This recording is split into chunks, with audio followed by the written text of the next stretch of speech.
Nigel Farage and Lawrence Fox are among various people who are complaining correctly that they're not being allowed, they're being bullied and threatened by their banks, who are refusing to do normal banking because apparently the banks object to their personal opinions. And that's not right. We're not allowed to discriminate against people. I mean, you're not legally allowed not to. If a gay person goes to your restaurant, I don't think you're allowed not to serve them. It's normal business practice. Banks benefit from having customers. People like Farage and Lawrence Fox are solvent and have good income. So it doesn't make any mathematical sense to ban them. But clearly there's another agenda at work. People are being punished. And this is what they're trying to do, is to try to make it financially impossible for people not to accept and agree to all the bullying. And that's not okay. There's enormous amount of bullying going on. And now here's a vicar. He won't be getting any support from his church. Yorkshire Building Society Vicar's account after trans protest. An Anglican church has accused the Yorkshire Building Society of bullying after it announced it was closing this account within 14 days. You know, I really don't think you should be allowed to do that. He'd been with the Building Society for 17 years.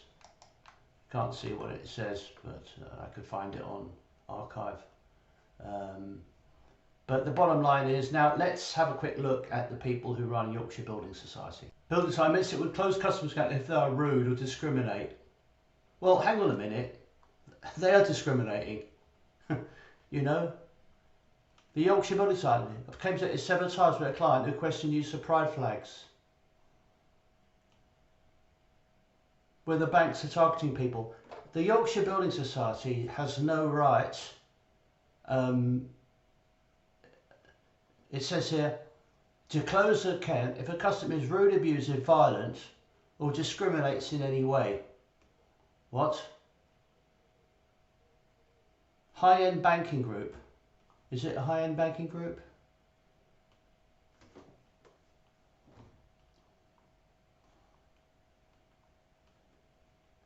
Taking money from Russia. Chris Bryant is another bloody LGBTQ pervert. And it has to be said, story continues.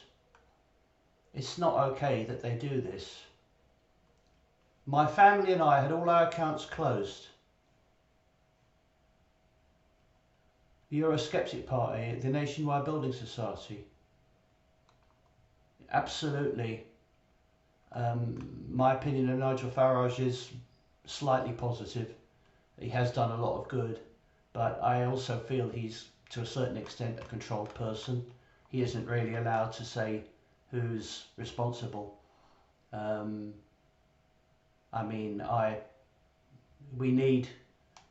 EU is a complete disaster. Look at what's happening in France. All these Euro lobbies never seem to mention those things.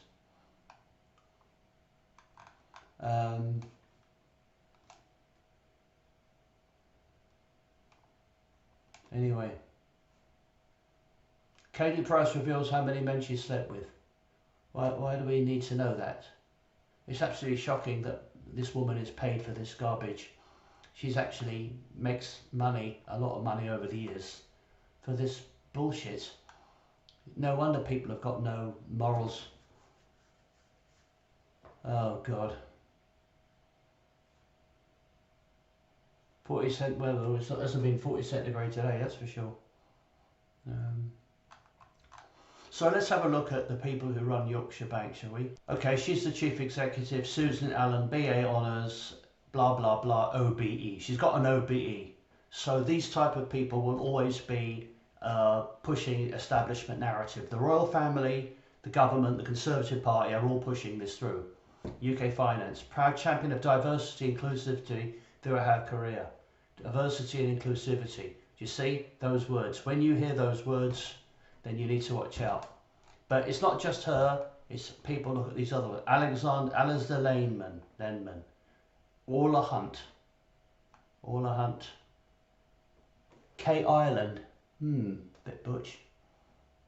Richard Wells. I'm sorry, it's not acceptable. Susan Allen, you can't do this. You can't project your personal opinions and demand that your customers have them. We don't agree with your agenda. We don't agree with your opinions. We dislike them intensely. And you are discriminating against your customers. You are guilty of exactly the same thing that you're claiming others are guilty of, which is discrimination. Do not project and demand other people accept your personal viewpoint. I would strongly recommend anyone who has a Yorkshire Building Society account to close it. But the question is, what banks can you use that have better policies? And I don't know which banks do. All we want banks to do is simply bank. We don't want them to get involved in any social issues at all. We don't want them taking any political decisions. But as a general policy, I don't have a problem with banks not discriminating. But not discriminating must include not discriminating against people who do not share World Economic Forum goals.